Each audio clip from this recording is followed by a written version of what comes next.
I was hiking deep in the woods, farther than I had ever gone before. The forest was dense, the trees leaning in on all sides, like they were guarding some ancient secret. I had no signal, no companion, and I wasn't following a marked trail anymore, just wandering with curiosity and a fading sense of direction. That was when my boot caught on something beneath a thick blanket of dead leaves. I stumbled, cursing quietly, and looked down to see a small metallic object poking out from the soil. I brushed the leaves aside and found an old handheld voice. Recorder scratched, muddy, and blinking with a dim red light. The fact that it was still blinking stunned me. It wasn't new, in fact, it looked like it had been buried there for months, maybe years. But it was still powered on, still recording. I picked it up cautiously, as if touching it would transfer some curse to my skin. The buttons were stiff. The casing cracked in one corner, but when I pressed play, the speaker crackled to life. What I heard chilled me, heavy breathing. For several seconds, the only sound was frantic, almost panicked breathing, like someone running, hiding, trying to stay silent but failing. Then came footsteps, not mine, not pacing, but crunching on dead leaves and snapping twigs. Then a voice, still following me, I can't lose it. The voice was male, young and shaky. It didn't sound like an act. There was fear in it. Real fear. I stood there in the forest, listening, glancing around as the hair on my arms stood up. It continued, "I'm by the ravine now. If anyone finds this static," a loud crash, then silence. I thought that was it, until a soft, distorted whisper came through the speaker, so faint it was almost drowned by the rustling wind around me. "I see you." Then came something I can't explain. A scream. It started human, but ended in something else. Something gurgled and shrill and broken. It was like hearing someone being dragged into the deepest pit of terror, and then the voice called out one final word. It was my name, not a name like mine. My exact name, the way my mother says it when she's angry, the way my friends shorten it. I froze, dropped the recorder. I backed away from it like it was alive. My name echoed in my ears, and for a moment I wondered if someone was playing a prank, if this was some elaborate setup, but no one knew I was coming here. I hadn't told a soul, and the recording sounded like it was made in this forest. The same rustling leaves, the same wind. I checked the date on the recorder. It didn't show one. The display was old, the screen faded. It looked like it hadn't been touched in years, yet the battery was still alive, and the file, that exact file, had been recorded less than 20 minutes before I found it. I didn't run, but I walked fast, shoving the recorder into my jacket pocket without thinking. I just needed to get back to the path, back to something familiar. But the deeper I walked, the more I realized I was lost. I recognized nothing. The trees all looked the same. There were no distant cars, no animal sounds, just the crackle of dead leaves under my boots and the blood rushing through my ears. Then my pocket, VIBRATED. The recorder was still on. I hadn't touched it, hadn't pressed anything, but it had started playing again. This time, I recognized the sound immediately. My own footsteps, my own breathing, my jacket brushing against branches. It was recording my every move and playing it back in real time. The fear that gripped me then was like ice under my skin. I stopped moving, hoping it would stop too. The footsteps on the recorder stopped. My breath slowed. The playback matched perfectly, until it did. Another footstep played through the speaker. heavier than mine, closer. I turned around so fast, I nearly fell. Scanning the trees, heart thudding so loud I could barely hear. But there was no one there. I reached into my pocket, fingers trembling, and pulled the recorder out again. The red light was still blinking, still recording, still watching. The earlier recordings on the voice recorder were unsettling, but not terrifying, at least not right away. They were quiet, mostly filled with wind, rustling leaves, and long stretches of silence. But as I sat on my living room floor that night with the recorder plugged into a speaker, I began to realize something wasn't right. There were faint sounds buried in the background, the kind you don't notice at first, but once you hear them, you can't unhear them. A low whisper, here, a distant thump there, and always, a sense that someone else was close to the person recording. Too close. The third recording was nearly 10 minutes of silence, except for the occasional snapping of branches and soft breathing. I leaned closer to the speaker, adjusting the volume to catch anything I might have missed. About 6 minutes in, I heard a voice. Not loud, not clear, but unmistakably human. It sounded like a woman, whispering one sentence on repeat, "Don't listen after midnight." I paused the recording. The timestamp showed it was labeled 11:47 p.m. That should have been my cue to stop. Every bone in my body told me to shut the recorder off, delete the files, and throw the whole thing in the trash. But something kept me there, glued to the voice. I told myself I was just curious, that I wanted to know where it came from. But deep down, I think I knew that I was already too far in. I let the file continue. The whispering stopped abruptly, replaced by heavy breathing again. Only this time it was faster, panicked. Then the sound of running, the crunch of leaves getting louder and more chaotic, and then laughter. But it wasn't a joyful sound. It was low, guttural, and wrong. Like someone trying to imitate human laughter and getting it slightly off. I closed my eyes and tried to picture the person who recorded this. Were they alone? Were they running from something, or towards something? And why had they buried the recorder in the woods? None of it made sense. The next file started with a voice I hadn't heard yet. A male voice, slightly distorted, muttering something I couldn't understand.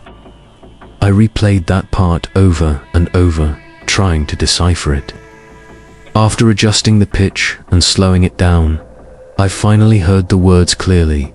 You heard it now. It's too late. A chill ran through me. I checked the clock. It was 12:01 a.m. I laughed nervously. Just a coincidence. Just good timing. But that wasn't all.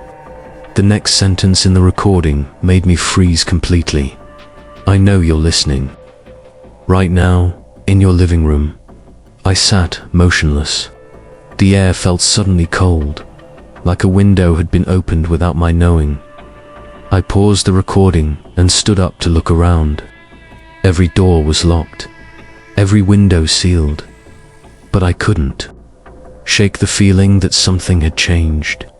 The atmosphere in the room felt heavier, denser, as if something had entered with the words I had just heard. I pressed play again, hesitating. Don't turn around, the voice said. I turned around. There was nothing there. Just shadows. Just the soft hum of the refrigerator and the whisper of my own breath. I shook my head, trying to calm myself down. It's just a recording, I whispered. Just old files. But I didn't believe it anymore. The voice on the recording continued, now almost conversational. Most people stop. At this point, they turn it off. But you're still listening, aren't you? I didn't respond. I didn't move. Good. The recording ended.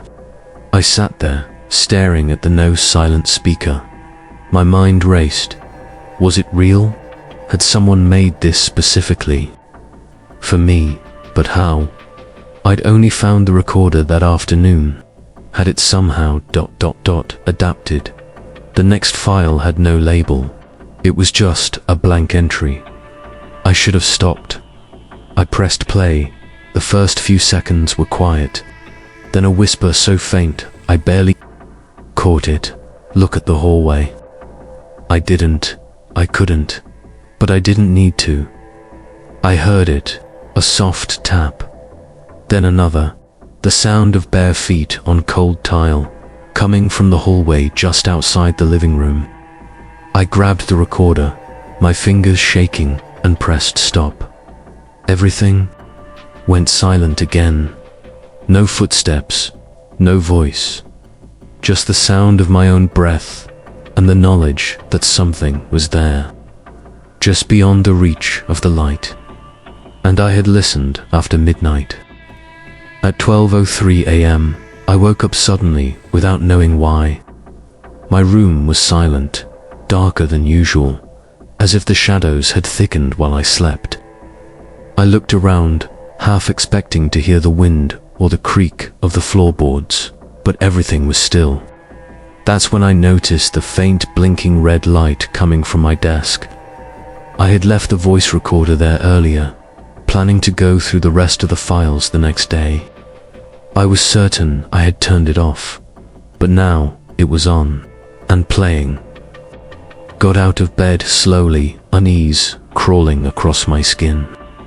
The recorder's tiny speaker was crackling softly. As I reached for it, I realized what I was hearing wasn't just static.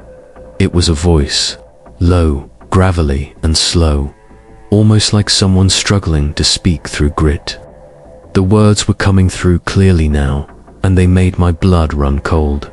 He's getting up now, walking to the desk. His hand is almost on me. I froze, my fingertips just an inch from the device. The voice was describing my movements. Not from earlier, not a recording of me during the day. It was talking about what I was doing right now. I stared at the recorder like it might bite me. The voice paused for a second, then continued. He stopped. He's afraid. Good. I like it better when they're afraid. My legs felt weak. I backed away from the desk, the floorboards creaking under my feet. The voice didn't stop. He's backing up now, almost tripped, still wearing those same socks, white with the hole in the heel. My mind raced. That was true. I was wearing them. I hadn't shown them to anyone. No camera was on. No one could see me. This wasn't possible. I turned off the recorder, or at least, I tried to. I pressed the stop button, then the power. Nothing happened. The red light kept blinking. The voice kept going. He's trying to stop me, but I'm not finished yet. The air in the room felt like it was thickening, turning into syrup that dragged against my skin with every breath. I grabbed the recorder and yanked the batteries out. The screen went black. The red light died. I stood there in the dark, chest heaving, my hands shaking. Relief washed over me in a slow wave. Then the voice came again from behind me. He doesn't realize I'm not in the device anymore. I spun around so fast I nearly fell. Nothing, just my room. My messy bed, my open closet, the cracked window letting in a sliver of moonlight. I held perfectly still, straining to hear anything. The house was silent again, but the voice, it had sounded like it was in the room with me, like it was breathing the same air, sharing the same space. I walked to the light switch and flipped it on. The room lit up, but it didn't feel brighter. The shadows didn't move. They stayed thick, clinging to the corners like mold. I looked at the recorder in my hand, now lifeless. I didn't know what to do. I thought about throwing it out the window, burning it, but I had the feeling it wouldn't matter anymore. I set it back down, carefully, like it might shatter or explode if I handled it wrong. I crawled back into bed, unsure if I should sleep or stay awake. My body wanted rest. My mind screamed otherwise. I lay there, eyes wide open, staring at the ceiling, trying to convince myself I'd imagined the whole thing. That's when I heard it again, the voice, but not from the recorder. It was whispering now, directly in my ear. He thinks it's over. I jumped out of bed, knocking over the lamp in the process. The crash echoed through the room, but there was still no one there. Just the sound of my heavy breathing and the faint memory of a voice that shouldn't exist. I didn't sleep that night, and when I checked the recorder the next day, it was off, dead, no files, as if it had never recorded anything at all. I stared at the voice recorder in my hand, convinced I could break it and end whatever had begun. The events of the last 2 nights had already pushed me past the edge of reason. It was no longer just a curiosity or mystery. It had become something that followed me, watched me, spoke to me as if it lived in my shadow. My fingers tightened around the recorder, and with a sudden, desperate force, I slammed it onto the floor. It bounced once and didn't break. I picked it up and slammed it again, harder this time, the plastic casing cracking but not shattering. The speaker let out a loud, static squeal that made me drop it. The red light was still blinking, steady and calm, as if mocking me. With a yell, I stomped on it. The outer shell splintered under my foot, but the blinking light remained. I kicked it into the corner, and it landed beneath a chair, half buried. In shadows, I stood there in silence, chest heaving, ears ringing, waiting for some sign that I'd damaged it beyond repair. But instead, the speaker crackled again. Then came footsteps, not in the room. Through the recorder, they started soft, the crunch of leaves, the slow drag of something across soil, but they grew louder, heavier, and more urgent. The sound shifted, echoing unnaturally, as though it wasn't just playing a recording, it was happening right now. From somewhere close, then a new sound emerged. A knock, soft at first. Then again, 3 slow knocks echoed through the speaker. I turned toward the front door, heart pounding, though I already knew what I would find. I hadn't told anyone I was home. It was almost 2 a.m., and yet another knock came, not through the recorder this time, but from the door itself. I walked toward it slowly, dread coiling tighter with every step. I didn't call out. I didn't look through the peephole. I just stood there, frozen on the threshold, as the 4th knock came, louder, sharper, as if the person or thing on the other side was becoming impatient. Behind me, the recorder whispered something I couldn't quite make out. I backed away from the door and turned toward the living room.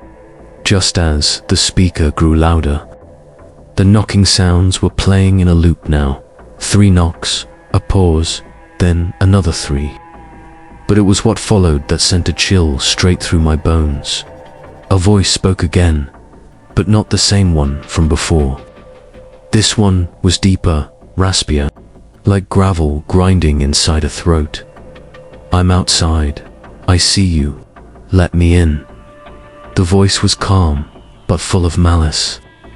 I clutched the broken recorder in my hands, wanting to throw it, destroy it completely, bury it or burn it. Instead, I shouted, "What do you want?" The voice didn't hesitate. "You, I always have." Then silence. I dropped the recorder, grabbed my phone, and dialed the only friend I could think of. He picked up groggily, confused and annoyed, until he heard the panic in my voice. I told him everything: the woods, the recordings, the voice. Last night, and now this. He didn't believe me at first, but he agreed to come over. 15 minutes passed. No more sounds, no more knocking. I sat in the hallway, eyes locked on the front door, waiting. My phone buzzed. A message from my friend. "I'm outside, let me in." I stood up quickly, startled, and checked the PEEPHOL. No one was there.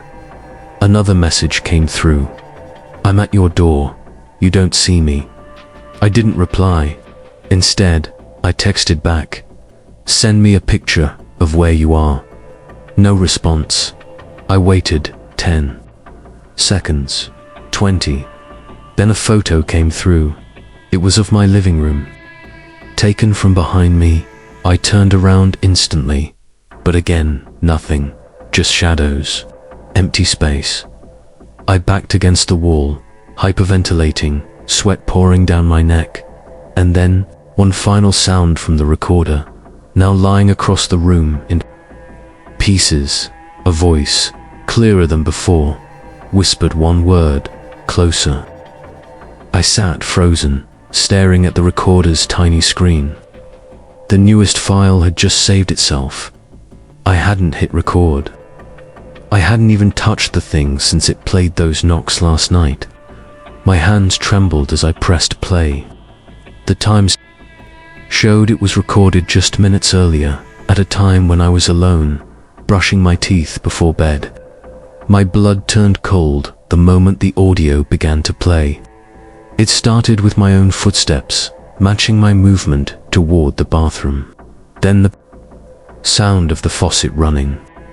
Then the voice. It was a whisper, quiet but sharp, the kind that cuts into your ears because it isn't meant to be heard. "Behind you," that was all it said. Just 2 words, but the way it was spoken made something deep in my chest twist.